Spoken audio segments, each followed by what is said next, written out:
The sun had just begun its descent when we reached the edge of the Forbidden Zone, a fractured stretch of the Grand Canyon. Untouched by tourism, absent from maps and spoken of only in low voices by those who knew better than to trespass. Wind hissed between the rust-colored spires like a warning exhaled from the throat of something ancient.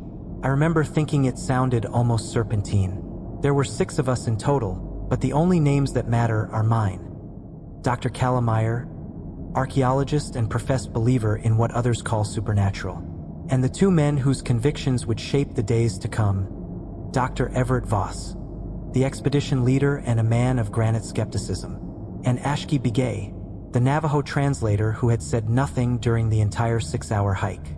His silence, we told ourselves, was cultural restraint. In hindsight, it was dread. We came upon the mouth of the cave just before dusk. It looked like a gash in the side of the canyon wall, too symmetrical and clean. I'd seen my share of ancient dwellings and sacrificial sites, but this was surgical, as if something intelligent had carved it with purpose. Dr. Voss was the first to speak. "Looks like nothing special. Let's set up camp and prep the scanners." But Ashki had gone still, eyes fixed on the painted symbols that adorned the rim of the cave. His lips moved silently as he traced them with a trembling finger. Ochre spirals, rows of inverted triangles, a coiled form that seemed to undulate when stared at too long. And eyes, so many eyes, wide and sinister. "It speaks of Tsoanoi's brother," he said finally. "The one who burrowed beneath the land when the sky gods cast him down. A snake without name. They sealed him below, but human thirst could wake him up." Voss scoffed. "Mythological metaphor. It's symbolic. Probably fertility rites." Ashki stepped back, one hand on his necklace of bone and turquoise. "The symbols are not for you. They are for him, and they say this: do not bring the fire of speech into his chamber. Do not name him. The coiled one listens even in stone." I looked at him then, not as a translator but as a harbinger. Something in his voice held the weight of old things. Things that aren't dead, merely dormant. We set camp 20 meters from the cave mouth. The generator's whirred, casting long shadows. I couldn't help but glance over my shoulder every few minutes, feeling as though the symbols had embedded themselves behind my eyes. That night, while the others reviewed equipment and logged coordinates, I stood alone at the threshold and whispered into the dark. "I believe you're real. I came to find you." The hours seemed to stretch on forever. I couldn't sleep. I was in anticipation of something great, something that would change my life once and for all. The mouth of the cave yawned before us, less a passage and more a wound carved into the face of the sandstone. Its overhanging ledge cast deep shadows across the entrance, swallowing the harsh Arizona sun in its silent refusal to reflect light. Wind ceased as we crossed the threshold, and the warmth evaporated like steam from a corpse. Dr. Voss muttered a dismissive grunt, scanning the cave's walls with his flashlight. "Looks volcanic," he said, though his voice wavered ever so slightly. The echo came back wrong, off-tempo, like someone else was repeating him just a second too late. Ashki stepped in last. He did not speak at first. His eyes, always so quick and bright, had gone hooded. He reached up with a trembling hand and traced the symbols carved above the entrance with his fingertips, reverently, as if touching old wounds. "It's not just a cave," he said finally, his voice quiet. "It's a tomb." That word hung in the air like a stone dropped into still water, rippling, disturbing the silence that surrounded us. The sandstone corridor narrowed as we went deeper, the air thick with dust and the scent of centuries. Faded red pigments began appearing on the walls, spiraled patterns, never quite forming something recognizable, yet suggesting forms that made the eye twitch. I stopped in front of one, tracing its lines with the beam of my flashlight. "It's the same shape again and again," I murmured. "A kind of serpent coil?" Ashki gave a single nod. "The coil of Tsoanoi's brother." "And what exactly is that?" Voss asked. Ashki hesitated, then pointed toward a section of wall where the paint had darkened, as though burned into the rock. There, in the wavering shadows of our flashlights, We saw them. 9 short lines, written in old Navajo script. They had been carved with such care, but the edges were jagged, like the stone resisted being marked. Ashki began to translate. The 9 stones of the Serpent tomb. Heed these or be swallowed whole. First stone. Do not light a flame beneath the coil-marked ceiling. It stirs in the heat. Second stone. Never drink from the water that reflects no light. It's not water. Third stone. If you hear a hissing noise, stand still and do not move until it stops. Fourth stone.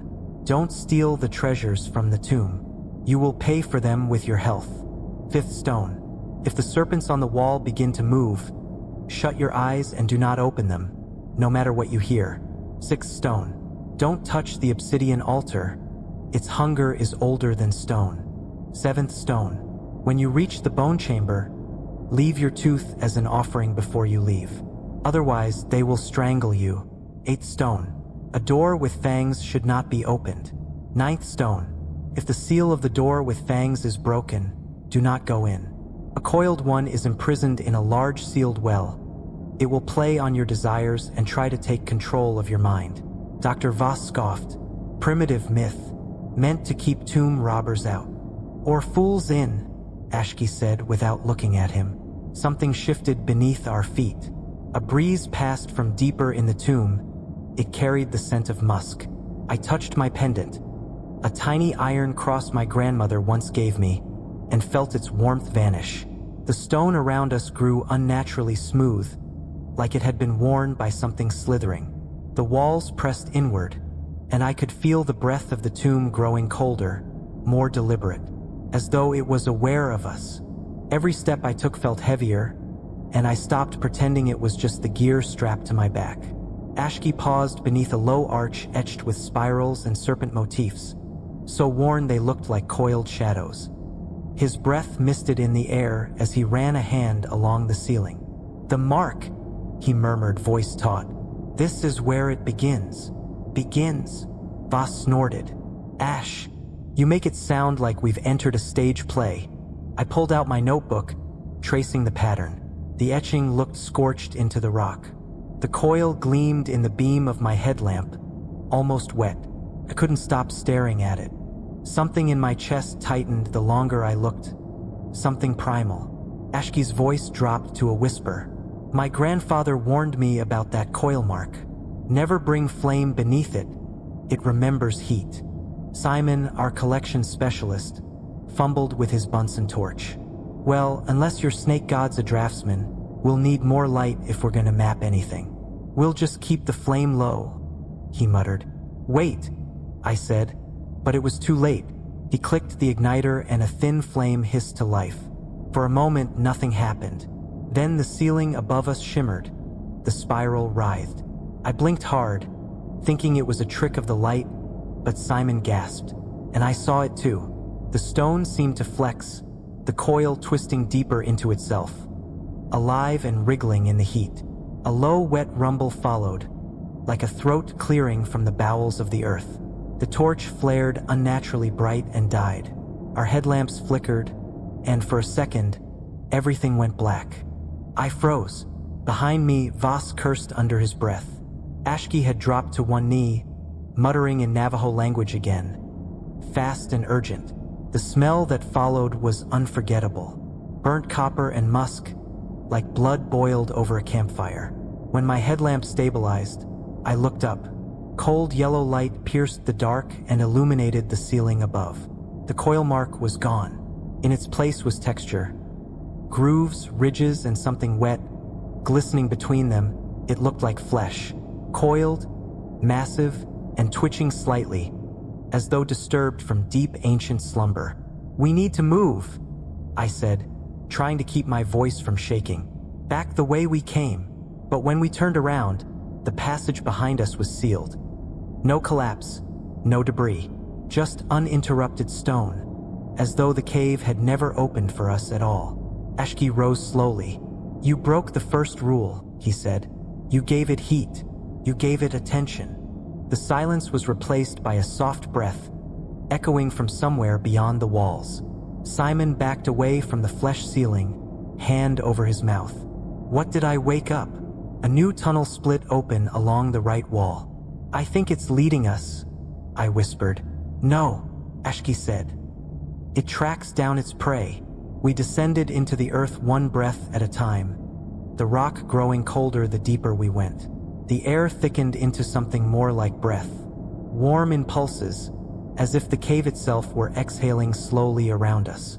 I began to feel like we were inside something living. We turned into a wide corridor where the stones suddenly changed. Slick, blackened, as though fire had licked across it centuries ago and never cooled. I caught my breath. The chamber was cathedral-sized, quiet as a crypt. In its center stretched a long, narrow pool, maybe 30 feet across and twice as long. There were no ripples or reflections, just a surface, so dark it felt like looking into a broken mirror. Our headlamps didn't touch it. The light simply vanished the moment it struck the water. Ashki stopped in his tracks and whispered something in Navajo language.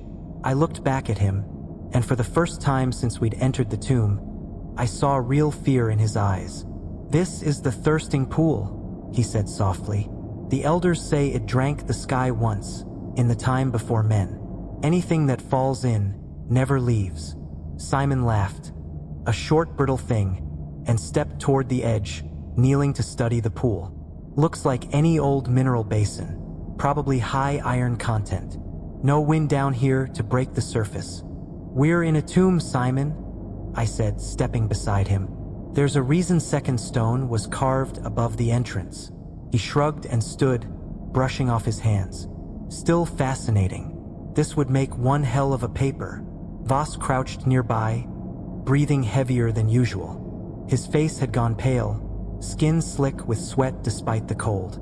I'm dehydrated, he muttered, fumbling with the canteen on his belt. Didn't bring enough. There's still half in mine, I offered quickly, pulling it free, but he waved me off. No, I'll just refill it. Before I could react, he knelt and dipped the canteen into the pool. The moment it touched, the surface moved, not like ripples or water at all. It shivered, spreading out in perfectly geometric lines. And something deeper stirred, something that pressed back against the canteen like a mouth puckering to feed. Don't, Ashki said sharply, grabbing Voss by the shoulder. Don't drink it. Voss jerked away, canteen sloshing. I'm fine. Jesus. It's just water. He stared into the bottle, watching the liquid inside swirl, black and thick, with no bubbles, no glint. It was like holding a piece of night in a plastic shell. Voss opened it, raised it to his lips and froze. I saw his hand tremble. His fingers twitched in quick bird-like spasms. Too fast, too sudden. The liquid inside the bottle moved upward against gravity, reaching the rim. I swear, I saw it flicker, just for a second, as if something long and thin were coiled in it, winding toward his throat. Ashki moved first. He slapped the bottle from Voss's hand. It struck the floor, rolled once, and spilled its contents across the stone. The fluid didn't spread. It pooled thick and slow, began to retract, dragging itself back toward the pool in thin finger-like lines. We watched it disappear into the black surface without a sound. Voss was breathing hard, his eyes unfocused. I wasn't going to drink it. I didn't. Yes, Ashki said. You were. The silence hung there for a long moment. Then Voss spoke again, quieter. It was whispering. I couldn't make out the words, but it wanted something. From me. Ashki didn't reply. He only stared at the water until the last of the spillage had vanished and the pool returned to stillness. This place doesn't want us here, he said. It remembers thirst, and now it knows you. We left the thirsting pool in silence, stepping carefully around the spot where the liquid had touched the stone. The memory of it followed us, thick and wet, coiled around the mind like a leech. My mouth was dry, but I didn't drink, not even from my own canteen. Some part of me was afraid that if I looked too long into it, I'd see something staring back. I lost track of how many corridors we passed, some cramped and choking with dust, others so wide they echoed back the beat of our own boots with a delay that felt wrong. Voss was quiet now, flinching at every shadow like a man half unspooled. He hadn't spoken since Ashki knocked the canteen from his hands. He just held the empty bottle like it was something sacred. We came into a new hallway, lower ceilinged. The walls pinched together in a rough funnel of red rock. The deeper we walked, the warmer it became, humid in a way that made no sense. The air wet and pungent, tinged with the sickly sweetness of rot and some metallic sting that clung behind the teeth. Ashki held up a hand, signaling us to stop. "Listen," he said. At first, I heard only the faint shifting of boots on sand. But then came a hiss. It wasn't mechanical. No faulty pipe or leaky tank. It sounded organic, alive, like the first drawn breath of something that had been buried too long and was trying to remember how lungs worked. It slithered into my ears, high-pitched and constant. Third stone slammed into my mind. If you hear a hissing noise, stand still and do not move until it stops. "Don't move," I whispered. My voice felt dry, like wind scraping through dead branches. Ashki had already gone rigid, hands at his sides, lips moving silently. Maybe a prayer, maybe just reciting the rules. Voss froze too, but his eyes darted, wild and searching the gloom. We stood like statues. Seconds passed, then more. The hissing intensified, as though it were weaving around us, threading between our ankles, brushing our calves with invisible, impossibly long limbs.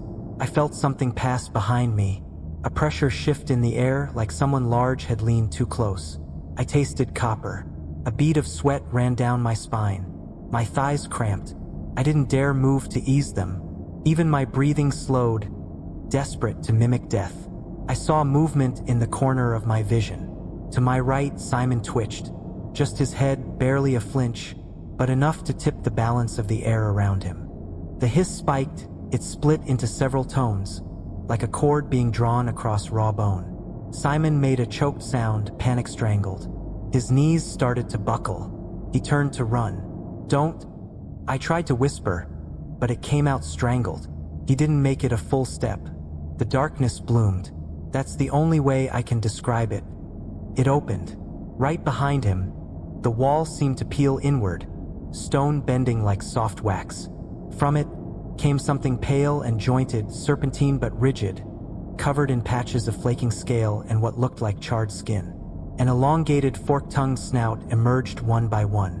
3 heads hissing in harmony. Simon screamed. The creatures struck fast. One wrapped his legs, another bit into his side. The third wrapped around his face, crushing the sound inside his throat. His body was lifted, limp before it was even out of reach, and dragged backward into the wall which folded itself shut behind him. Silence. The hiss was gone. The only sound was our breathing. Unsteady, uneven. Ashki spoke first. "We keep going," he said, voice thick. "No one moves next time, no one." Voss didn't answer. He stared at the stone where Simon had vanished, his fingers twitching again. I forced myself to move my feet one after the other, and followed Ashki down the narrowing corridor. Beneath my breath, I whispered third rule again like a prayer. We descended deeper still, past chambers whose walls curled inward like the ribs of some ancient beast. Every step took us further from the surface, from the light, from the laws of things we used to believe were immutable. Voss began to murmur again, mostly calculations, mapping our progress aloud in bursts of denial. 70 feet below datum, carbonates consistent with... No, that can't be... No light source, but...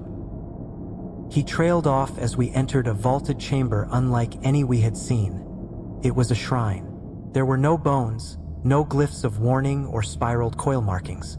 Just an unnatural stillness that settled over the space, like it had been waiting to be disturbed. At its center sat a plinth of pale stone, carved into a crude triangle. The corners were piled with objects, some clearly ceremonial. Old clay vessels painted in spirals and snakes, blackened copper coins with unfamiliar runes. But there were other things too, offerings that belonged to a completely different era. A silver Zippo lighter, cracked wristwatch, camera half buried in dust. Looters, I murmured. They made it this far.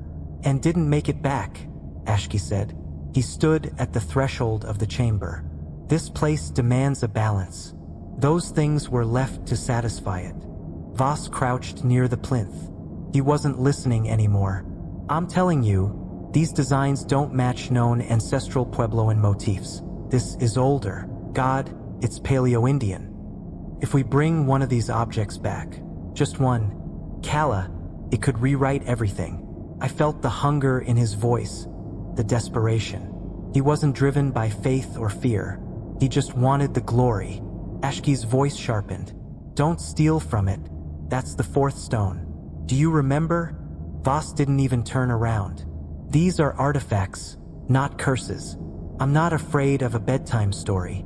Before I could stop him, his hand darted forward and snatched a small, black serpent figurine from the top of the pile. It looked carved from obsidian, but with a sheen like oil-slicked skin. He held it aloft like a trophy. We'll log it properly. Clean room back at camp. We'll photograph everything. The moment he stood, he staggered. What? He gasped, hand flying to his temple. My head. His knees buckled. The figurine clattered across the stone floor.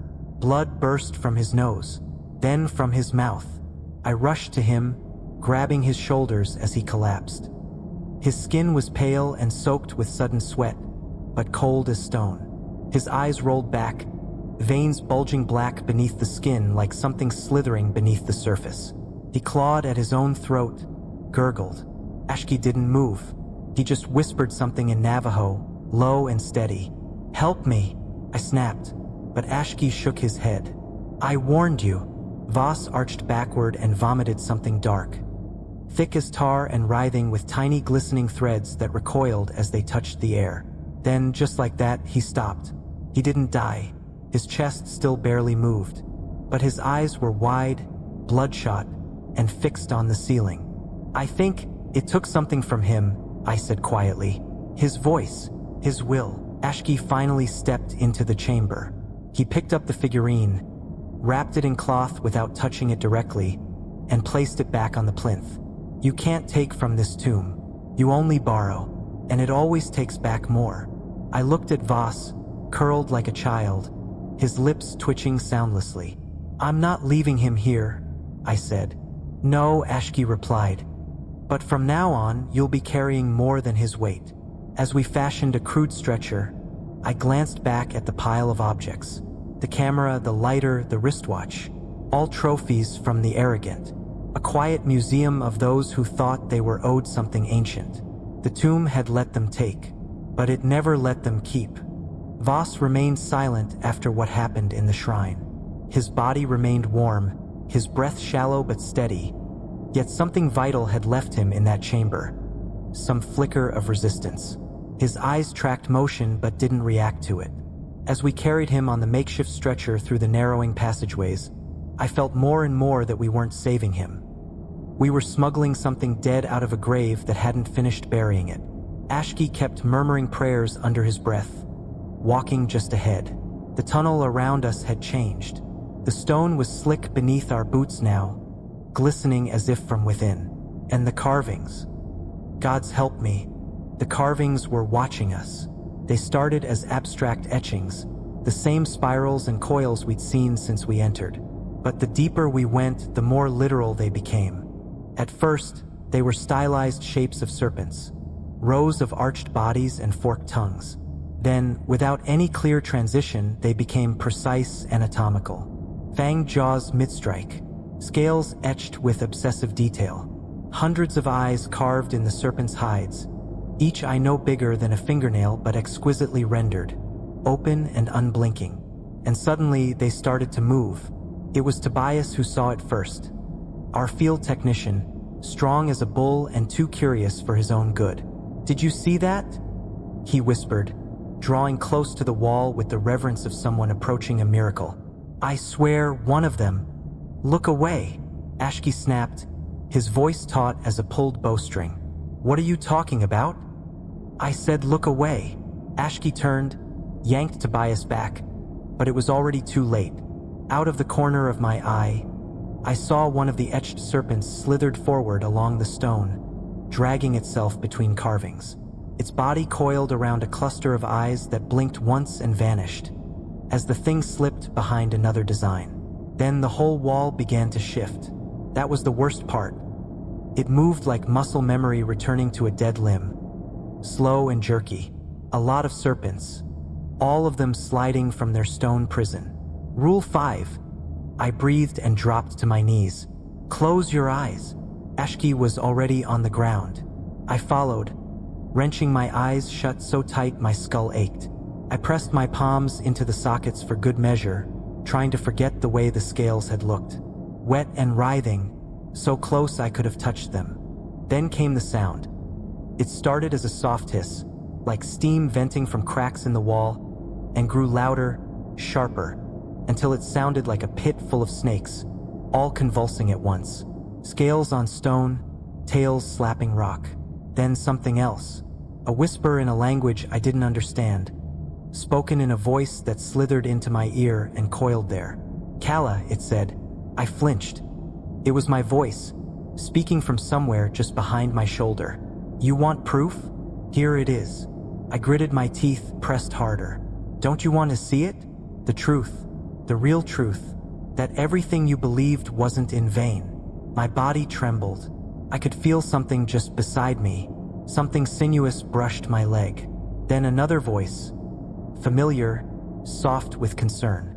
Kala, please, open your eyes. It was Voss or something wearing his voice. I almost did it. My fingers slipped slightly from one eye, light leaked in. But Ashki's voice broke through the madness. Do not listen to it. Don't look, I screamed, forced my palms back to my eyes and waited. After what felt like a lifetime, the sounds began to fade. The hissing slowed, the whispering thinned. The breath on my neck evaporated like mist in the sun. Silence returned. I opened my eyes to find Ashki sitting across from me, soaked in sweat, eyes red-rimmed but steady. Tobias was shaking, hands still pressed over his face, murmuring something I couldn't make out. And the walls, they were stone again, merely a series of carvings and symbols. But the hallway behind us was gone, swallowed up by a wall that hadn't been there before. The tomb had reshaped itself again. I turned to look at Voss. His lips were parted. His tongue flicked out once, and for a second, I thought his tongue was split at the tip. We pressed on, though forward was becoming a meaningless term. The tomb had sealed the path behind us with unnerving finality, the way a throat closes after swallowing. Our only choice was to descend further into the dark, into the marrow of the thing we had awakened. The air grew heavier with each step. My shoulders ached from carrying the dwindling gear. Tobias was muttering to himself now, syllables I couldn't quite catch. His eyes darted toward every corner, as if expecting it to move again. Voss was still with us, but something else moved behind his eyes. Ashki walked ahead, silent but alert. When we reached the next chamber, it became instantly clear that this was not a room for the living. The ceiling rose into a dome etched with spirals and converging lines, all centered above a raised dais of black rock. Obsidian, polished to a mirror sheen, perfectly smooth but somehow wet-looking. Even before Ashki whispered the word altar, I knew this was a place of offering or sacrifice. Around it, the walls bulged slightly inward, and carved serpents curled toward the center like iron filings to a magnet. I approached without meaning to, as though pulled. The light of my headlamp barely touched the altar's surface. It seemed to absorb the glow, drinking it in. My own reflection stared back at me, elongated and pulsing. My skin looked ashen and my eyes flickered. Ashki grabbed my wrist. Don't touch it, he said, his voice low but fierce. That's not a thing for your world. Stone 6. I backed off, shaken. What is it? He looked toward the dais, his face pale. A mouth. Before I could ask what he meant, Tobias moved forward. We have no food, no more water. That's why we're losing it. We're starving. His voice cracked. His throat was dry, lips cracked. What if it's offering something? No, Ashki said sharply, stepping between him and the altar. It offers nothing, only takes. But Tobias wasn't listening. He stepped to the base of the dais and extended one shaking hand toward the glassy surface. "Tobias," I warned. "Please don't. I just want to see," he murmured. "Just a touch." His fingers brushed the obsidian. There was a sound like a breath being drawn, but deep. So deep it came from the walls, the floor, the stone itself. The altar pulsed. Then the surface rippled like water touched by wind, and Tobias staggered back, clutching his hand. He screamed in horror. We rushed to him, but his skin had already begun to change. His fingertips were blackened, rotting. The veins in his hand turned dark, creeping up his wrist like ink in water. He dropped to his knees, convulsing, as his body tried to expel something it couldn't understand. His skin bubbled at the joints like something moving beneath. Bones popped. He vomited a thick dark sludge that steamed when it hit the floor. Ashki grabbed my arm and pulled me back. "It's taking him." "Tobias!" I cried. He looked up at me, his eyes wide, pleading, and the last thing I saw before I stumbled back was his mouth stretching open far too wide, as if something inside wanted out. The altar glowed faintly now, like it had fed, and for a heartbeat, I saw something within its depths. Something serpentine, massive and coiled, its eyes like twin embers smoldering beneath black glass. Tobias went still. His body didn't slump. It collapsed inward, folding and twisting unnaturally, until only a brittle husk remained, darkened and dry. The altar exhaled. The vibration ceased. A sad sigh escaped from Ashki's lips. "This place doesn't take death," he said quietly. "It makes you wear it." It became increasingly difficult to carry Voss on a stretcher. Now he walked leaning on me.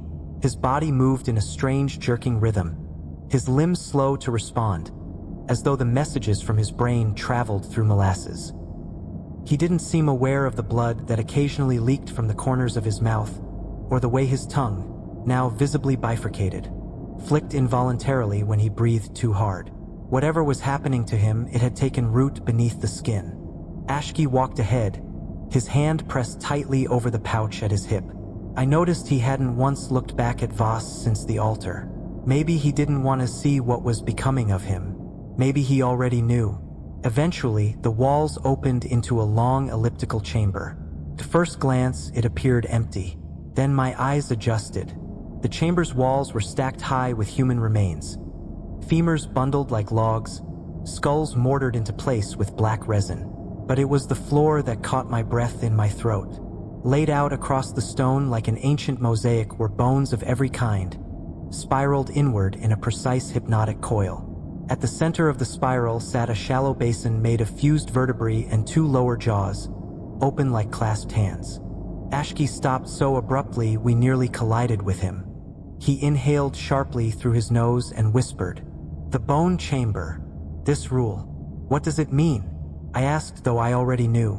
With slow and reverent motion, Ashki reached into his mouth, grimaced and twisted his loose premolar free with his fingers. Blood pooled instantly. He knelt, murmured something in Navajo under his breath, and placed the tooth gently into the center basin. I turned to Voss. He stared at the altar with blank, sluggish eyes. "Everett," I said, "we have to do this. You need to give a tooth. That's the rule." He blinked slowly. Blood glistened at the corner of his mouth. When he finally spoke, it was barely more than a breath. "Teeth fall out eventually. Not soon enough," Ashki muttered behind me. I stepped closer. "You have to choose. Either give one now, or they'll take more than that." But Voss didn't respond. He reached up and touched his tongue, staring at the blood smeared on his fingers. Then he smirked, a strange slack expression that made my skin crawl. I turned away. I didn't want to see more. I had to make my sacrifice. Ashki offered me his pocket knife. "Choose a back one," he said. "It'll be harder, but less visible. If we ever get out of here." I clenched the knife between my fingers and slid it under a molar, the pressure almost more unbearable than the pain. The root didn't want to give, and every second of sawing shot lightning into my sinuses. I bit back a scream, half collapsing against the wall when it finally came free with a wet, awful crunch. The pain was immediate and total, radiating from my jaw through my skull, down my spine, all the way to my knees. I spat blood, cradled the tooth, and staggered forward. When I dropped it into the basin, it clicked softly against Ashki's. The breath of the chamber seemed to still, but Voss remained at the edge of the room, unmoving. "We can't stay here," Ashki said. "He has to make the offering." I turned to Voss. "Everett, please, do it." No reaction. The bones began to move. At first it was a rustle, then a dry clatter like branches raking against stone. The spiral shifted. Dozens of skulls turned of its own accord, its empty sockets locking onto Voss. The entire floor came alive, bones uncoiling like serpents disturbed from slumber. They surged toward Voss in a ripple of death. He turned, opened his mouth as if to scream, and they were on him. They didn't strike in one crushing blow. They slithered up his legs and around his torso like ropes of bone, tightening, binding. His arms flailed weakly, his fingers twitching, eyes rolling back into his head. Then, from the coil, a single arm rose, long and jointless, made entirely of ribs, and pressed itself over his mouth. His legs stopped kicking. Ashki grabbed my arm. "Run!" We backed into the passage and didn't stop until the sounds behind us had vanished. The tunnel narrowed, forcing us to crouch, then belly crawl. My missing tooth throbbed in time with my pulse, a dull syncopation that refused to quiet. Ashki led in silence, his hand never straying far from the ceremonial pouch. I didn't ask what else he carried in it.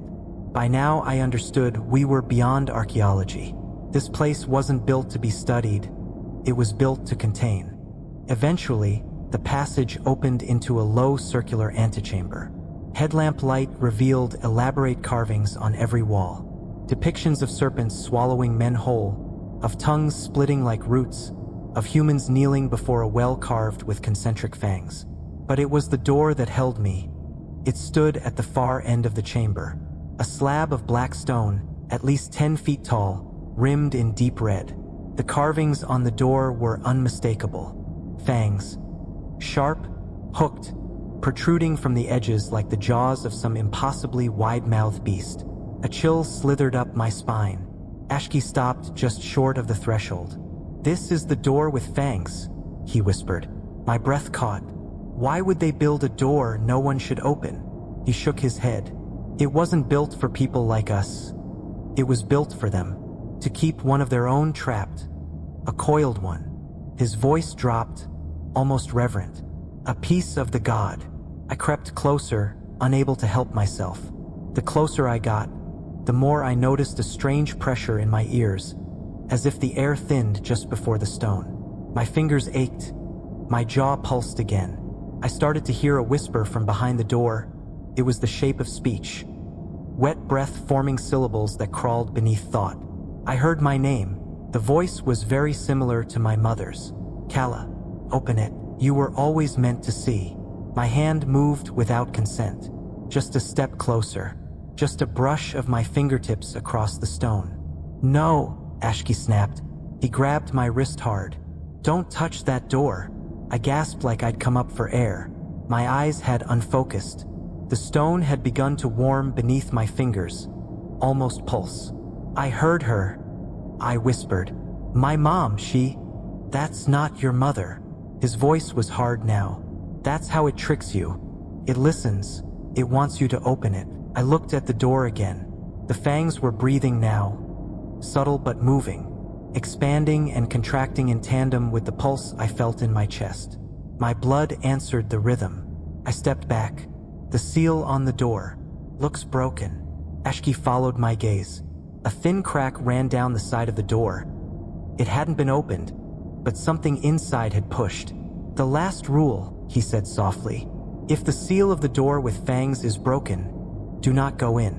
He stepped toward the far wall, away from the door. There was another passage, almost hidden behind a collapsed statue. Away past the fanged doorway. "We go around," he said, "and never open that door." But the tomb had no interest in letting us leave. The tunnel we chose sloped downward in deceptive silence, its stone walls veined with white roots that bled dust when brushed. Somewhere far above, something groaned. It was the sound of stress, of an old structure under pressure, of containment failing. "I don't like this," I said, my voice barely above a breath. Ashki paused. "The stone is wrong. This wasn't part of the tomb. It's older." "Older than the tomb?" He nodded slowly. "Sometimes, things are buried, then sealed over. The Anasazi didn't build this. They tried to hide it." I had no response. My tongue felt thick. The deeper we went, the more I sensed something peeling back layers of myself, like a snake shedding skins it didn't need. The tunnel ended at a great cavern, and in the center of that cavern, surrounded by concentric rings of bones and collapsed torches, was the well. It was grown from the stone itself, a black cylinder, smooth as glass, rimmed with red dust like dried cinnabar. Symbols danced along its sides. Serpents eating serpents, human arms growing scales. At the very edge, I saw a fracture, a jagged line running down its face. The seal had been broken. Ashki stopped cold. "Kala," he said, his voice low and trembling. "We weren't supposed to see this." Something shifted inside the well. A presence. Something vast, coiled, and endlessly old, waiting only for our nearness to press back. I turned to Ashki. "We should leave," but my feet betrayed me. A warmth spread through my chest, slow and syrupy, as if the thing below had slipped a tendril into my thoughts and begun to twist. I heard voices, summoned into my skull. Voss laughing, alive again. My thesis advisor telling me I'd changed the world. Myself, speaking to a crowd, holding a serpent-shaped relic in my hand as cameras flashed. All I had to do was lean forward. Ashki grabbed my shoulders, his eyes wide. "It's speaking to you, isn't it?"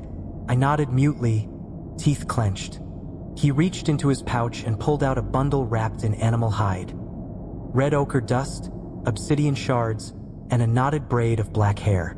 "This is how it spreads," he whispered. "It finds your hunger, fills it, becomes the only voice you trust." I stepped back, but not far enough. The well pulsed, and from within came a hiss so low it rumbled through the soles of my boots. The ring of bones began to tremble. "No further," Ashki said, his voice sharp. "Look at the ground."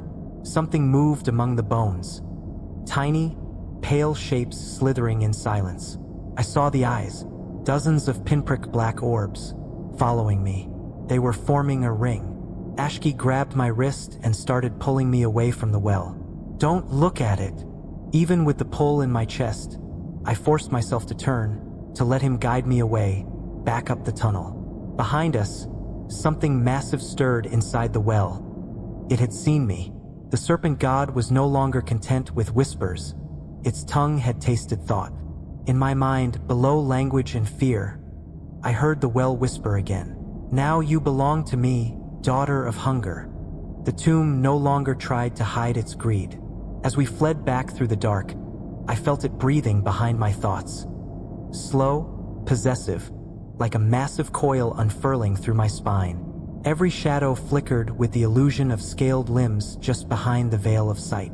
We ducked into a narrow passage lined with sigils I hadn't noticed before, their colors impossibly bright in the darkness. Freshly painted, as if the tomb was reconfiguring itself to show us only what it wanted us to see. My lungs scratched. The flashlight flickered twice and guttered out completely. Then we reached it, the final chamber, the threshold. The chamber's walls were lined with skulls. Human, animal, some unidentifiable. In the center sat an altar carved from something older than obsidian, darker than any stone on earth. It drank the light from the room and gave nothing back. Before it lay a slab with a message, chiseled in trembling lines, as though by hands that could no longer see. It said, "No wisdom is given freely. Leave that which lets you see." Ashki paled. "It wants more than a tooth." I stared at the message, then at the empty sockets carved above it. Something behind us hissed, a serpentine exhale filled with expectation. I knew what it wanted. My hands trembled as I knelt before the altar. I withdrew the small surgical kit from my belt. I had used it to clean wounds, to cut bandages. Ashki touched my shoulder, tried to stop me, but I shook my head. I had come to find proof. Evidence that the paranormal was real. You don't enter a god's tomb and expect to leave whole. I peeled the lid back. The blade winked at me once in the dying light. The pain was indescribable, absolute. I forced myself to finish the cut, placed the pulsing sightless orb on the altar's surface. My vision swam. The ground beneath us buckled. The skulls on the walls began to rattle one by one, like teeth in a giant mouth. A narrow slit opened on the far side of the chamber. Light, real sunlight spilling through a tunnel none of us had seen before. It had accepted the offering. Ashki half carried me through that passage. I barely remember it. There was wind, stone turning back to sand, and the sound of something massive slithering back into sleep behind us. We collapsed outside the cave mouth, gasping as if we'd been reborn. Ashki sobbed. I just sat there, pressing my palm to the ruined side of my face, feeling the blood cool on my skin. I have no regrets about what happened. I was exactly meant to find it. We're the first, the only ones to see what's real. I marked the walls, sketched what I remembered. The symbols, the altar, the bone chamber, the serpent door. I rewrote the 9 stones from memory and etched them into my field journal with shaking hands. My fingers bled over the paper. I was documenting truth. I brought everything with me. Drawings, photographs, audio from the recorder I'd managed to salvage from Voss's pack. I kept it local, paranoid but cautious, made copies. I found connections, across cultures, across centuries. Similar symbols in ancient Mesoamerican ruins. Serpent gods with names long erased from public texts. I traced a pattern that no one had dared to see before. And just when I was ready to release it, they came. 3 men and 1 woman, all in suits too clean for the desert, appeared at my motel room door in Utah without knocking. Their tone was soft, controlled. They knew my name, my research, the exact timestamp on the deepest piece of footage. They even knew about Ashki, though they refused to say where he was. I tried to lie, to deny, but it didn't matter. They already had it all. The backups, the laptop, the printed journal, my external drives. Even the teeth I'd taken from the tomb in a zippered pouch to run DNA analysis. Gone. We're here to make sure the truth doesn't go where it doesn't belong, the woman said as she leafed through my journal. This thing you touched has a long history of misinterpretation. It's real, I whispered. It's real, and I proved it.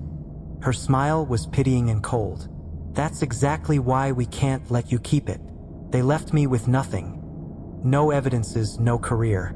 Just a plain ticket back east, and a blank space where purpose had once lived. But some things once seen cannot be unseen. I feel it still, beneath my ribs.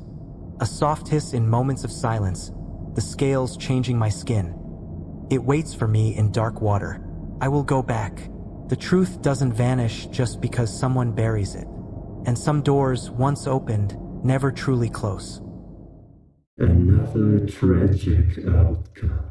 Take this story about a group of archaeologists as a lesson. Never, do you hear me? Never touch ancient tombs and burials. You don't want to disturb those who sleep there, especially if they're old fallen gods.